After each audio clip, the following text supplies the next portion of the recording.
Many firsts, a historic moment in US elections. We are seeing Indian Americans play a very important role. Americans of Indian descent, Indian origin play a very important role. Of all the firsts, here's another first. Sabrina Singh, the first press secretary to a vice presidential nominee from a major political party in the United States of America. Sabrina, many thanks for joining us. It's been a long journey for you. It's been a successful, rather successful journey, but take us through how you have come to become the face of Americans of Indian descent who can really break the glass ceiling and dream the big American dream.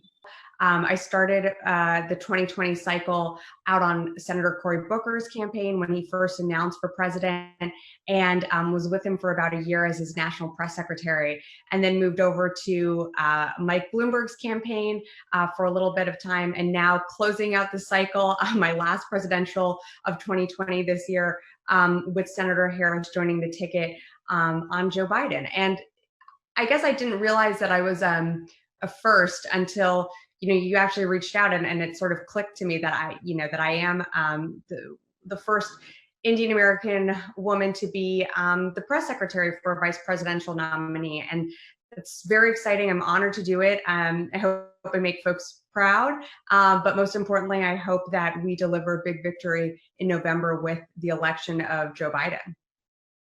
Well, okay, but again, everybody asked why Kamala Harris. We'll come to the Indian vote bank, the African vote bank, but why Sabrina Singh? What's the backstory as to why is it critical to have someone? Was your descent of particular interest to them, or was it also just the fact that you've been working on these elections very closely with very many people, like you pointed out? I think Senator Harris saw the way she makes hires and decisions when it comes to staffing her office is really, she looks for the talent, she looks for the skill, and she looks for someone that shares the same values as her. And so even though I was not on her presidential campaign, when I decided to go over and work for her on her political side, not only was that an honor, I mean, she's the first Black woman, an Indian American woman, to serve in the Senate and to represent California, my home state. But it was just so important to me to close out this cycle working for a woman, particularly a woman of color. So I was honored to do it and honored to work for Senator Harris. And I think she hires the best staff. And, she is just such an inspiration to me. And I think for so many young women in this country and, around the world too. You've spoken and you've written and you've tweeted about your parents and your grandfather. Tell us a little more about the historic legacy that you carry. Not many people know that you're the granddaughter of J.J. Singh, who turned things around for Indians wanting to go to America.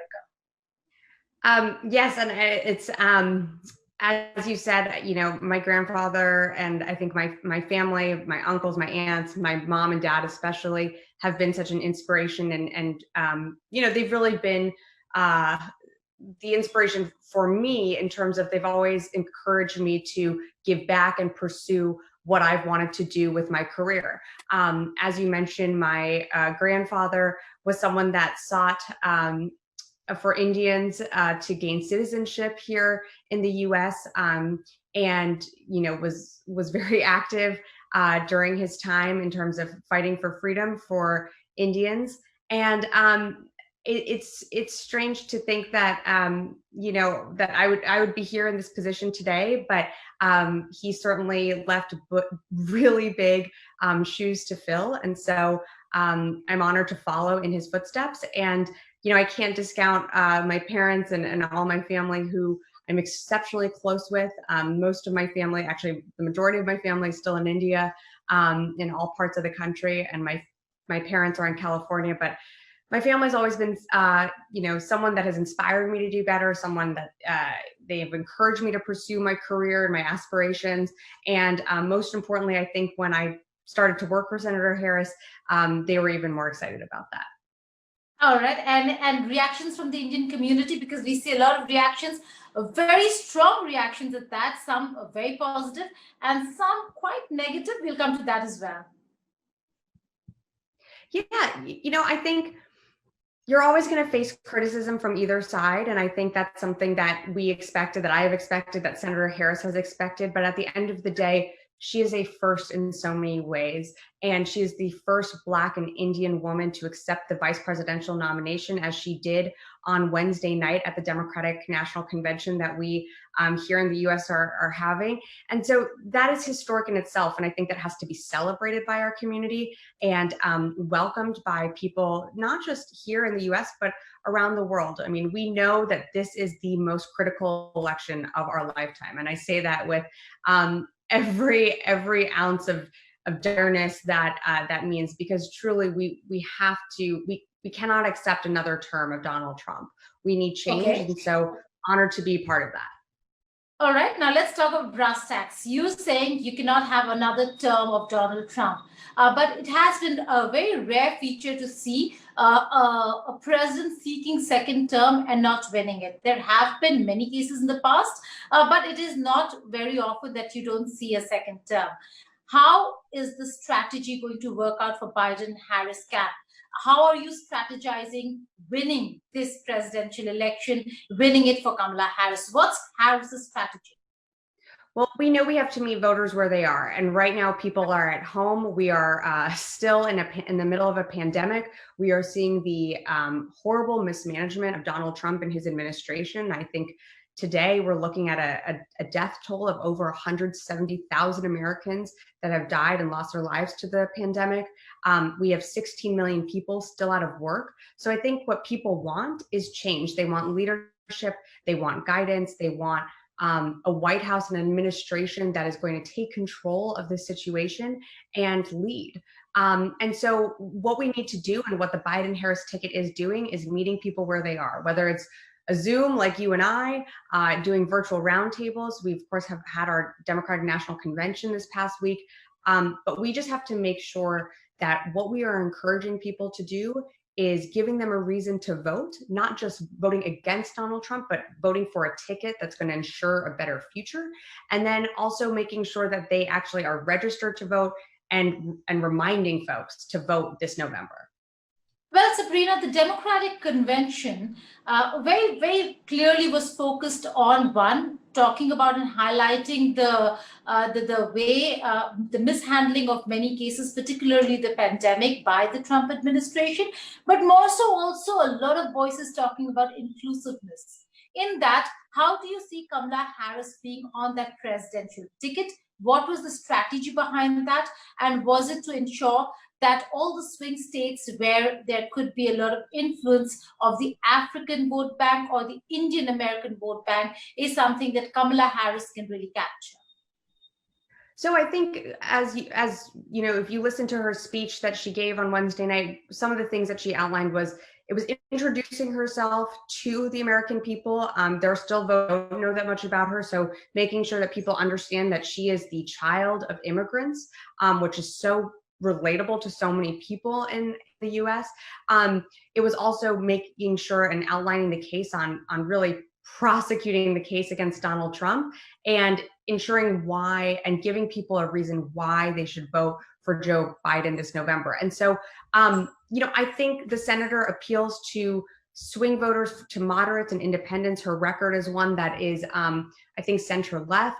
It's one that she has a record of working across the aisle with Republicans in the Senate. And I think that appeals to moderates, independents, voters that we saw voted for President Obama in 2008 and 2012, but then decided to vote for Donald Trump in 2016 because they wanted something different and now regret that decision. So I have no doubt she's going to be campaigning in states like, and by campaigning, I mean virtual campaigning, in Michigan, Pennsylvania, Wisconsin, Florida, Colorado. These are all states that we know we have to win. And then there are states that are certainly, that we are still focused on, that have growing African-American populations, like Georgia, South Carolina, Arizona, that I have no doubt she will provide a huge asset to the ticket when it comes to reaching voters in those states. But what about, you speak about the immigration policies, and we know that there has been a lot of criticism of Trump's immigration policies. But when it comes to jobs, most countries have become very nationalistic and inward looking in their views. Trump is also one of them. And it does appeal to certain vote banks, Sabrina, in the United States of America also, when he says that he will not allow American jobs to go out. Are we going to see a shift in that policy, or is that going to be something that they will focus on, but with a liberal outlook? Well, I think Joe Biden has his plan called Build Back Better, which is specifically about creating jobs here in the US. It's about strengthening our auto industry, our manufacturing industry. It's about bringing those jobs that we have shipped overseas under the Trump administration, plants like Carrier and Boeing, closing factories and taking them overseas. We need to bring those jobs back. So actually, the Biden and Harris administration would look into and actually invest in the American worker. And I think that is what people want. We know, I talked about this earlier, we have over 16 million people still unemployed and millions more filing for unemployment claims of some sort. So a Biden-Harris administration is going to invest in its citizens. And I think, we are going to be ready from day one. I think that's something that Joe Biden has made very clear throughout the campaign, that he is ready to assume a presidency under the conditions of a pandemic and still make our country better and make our country more competitive on the world landscape. All right, now shifting focus to particularly India-US relations and looking at how a Republican government, how a Democratic government, would look like for India, and a shift from the also very good partnership that we see between India and the United States of America right now. In terms of ideology, when it comes to certain areas, particularly to do with human rights, she is an activist, Kamala Harris. How does that and how will that be carried? Because we've seen her statements on certain issues to do with human rights, particularly Kashmir and CAA. How do you see that translate into impacting ties between India and the United States of America? Well, I think a Biden-Harris administration certainly sees India as a partner. I think the U.S. has a lot of work to do when it comes to restoring our presence and our reputation on the world stage. But Joe Biden made it very clear, I think, when he said that the U.S.-India partnership is a priority for his administration. We know that Indian Americans and Asian Americans within the US are the highest growing population, or the fastest growing population, I should say, within the US. This is a population that is diverse, that is in so many different states across the South and on the coast. And so strengthening that partnership will also just strengthen our country. And I think that under a Biden-Harris administration, what you're going to see is more work together, but also there has to be accountability, there has to be responsibility. And so I think one of the things that a priority that Joe Biden has said on the campaign trail a few times is that, we have to get the US back into the Paris climate agreements. That is something that, India is a participant in there, that we have to strengthen our relationships with other countries by re-entering some of these agreements. And so I see a Biden-Harris administration being a partner to India, being a resource to India. And most importantly, I think the Biden-Harris administration will restore our reputation around the world, which has been clearly damaged by the Trump administration. Well, a lot of Indians and Indian Americans who are not very keen on Kamala Harris coming to the administration and being part of the US government have started questioning, again, because of the Kashmir issue, because of the human rights issue. And we've seen Republicans, Indians who are supporting the Republican government, also dissing Kamala Harris. What do you have to say about the reactions that you see from the Indian community in America, as also from certain quarters here in India, criticizing Kamala Harris as a choice for Joe Biden's to be Joe Biden's running mate? Look, I think Senator Harris's record and what she has said in the Senate and done, and her work not only as a senator but as a district attorney and attorney general speaks for itself. I will just reiterate that a Biden-Harris administration is going to be a partner with India and relations going forward. And I think that's just so important to emphasize, because we do have an administration that is focused on tearing down some of those relationships and lifting up dictators like Vladimir Putin. That is not what a Biden-Harris administration is going to do. We look forward to being partners with our allies, and we'll continue to do so when hopefully we get elected in November. All right, rounding it off with domestic questions just before I let you go. We've seen the DNC and a lot of important speakers come out. There were star speakers. Obama really stole the show, but also welcomed a lot of criticism and attacks from Trump. He not only attacked Obama, Clinton, but also went on to attack Kamala Harris, saying that she was one of the people who actually criticized Joe Biden during the presidential primaries. Well, we had a robust debate during the 2019 year and the 2020 cycle. I don't think we need to relitigate that. I think Joe Biden, by selecting Kamala Harris as his running mate, made it very clear that he has moved on. And I think it's something that, you know, people like to focus on, but they're a united front. This is a partnership. This is a relationship that is strong. As the senator, I think, said the other day, that something that really ties her and Joe Biden together is their belief and strength in their families. And so you see that on the ticket. And so I really see this as, you know, a partnership. And, you know, we're going to see attacks from Donald Trump. We're going to see him making racist, sexist attacks, trying to relitigate the 2019 primary. We have to remember, and we have to stay focused, that Donald Trump is trying to distract from his own failures. I mean, again, we're looking at over 170,000 dead Americans from this pandemic. That is just an abject failure of leadership. And so we know what's coming, and we're ready for it. All right. And finally, before I let you go, 2016 was a disaster. It was popular vote versus electoral vote.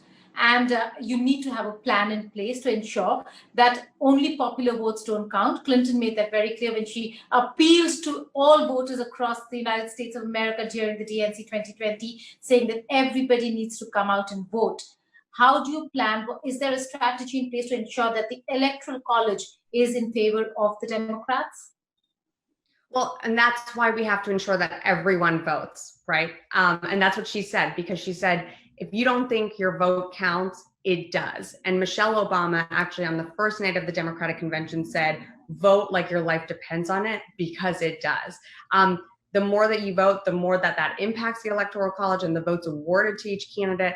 And so we have to remember that, yes, Hillary Clinton did win the popular vote by almost 3 million votes. And I was so proud to be part of that campaign and work for her in 2016. But we can take nothing for granted this year. Republicans, the Trump administration is dead set on suppressing the vote. Attacks on, you know, our U.S. Postal Service, saying that there is vote if you send in your ballot by mail, that could potentially lead to voter fraud.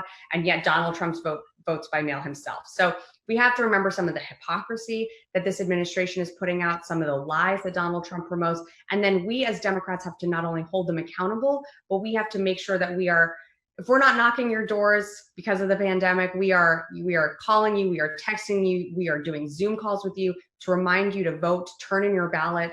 And we have to also work with our state and local officials to make sure that if people want to vote in person, they can do so safely and not have any fears of getting sick. And so it's a lot of it is on us too, as a Democratic Party, to take responsibility, because this administration, Republicans and Democrats, I have never seen the vote and the electoral system so under attack as it is now. We've never seen voter suppression like this. And so it's really on Democrats to make sure that we are reminding people why they need to vote this November. Well, it is going to be one of the biggest electoral festivals. So go out and vote like your life depended on it, is what Exactly. Press Secretary Kamala Harris, Sabrina Singh, tells India Today. Many thanks for joining us, Sabrina. It is going to be a tough, difficult, harsh fight, even caustic in many ways than one, and wishing you all the best in strategizing for Kamala Harris and for Joe Biden. Thank you for having me. Always a pleasure to be with you.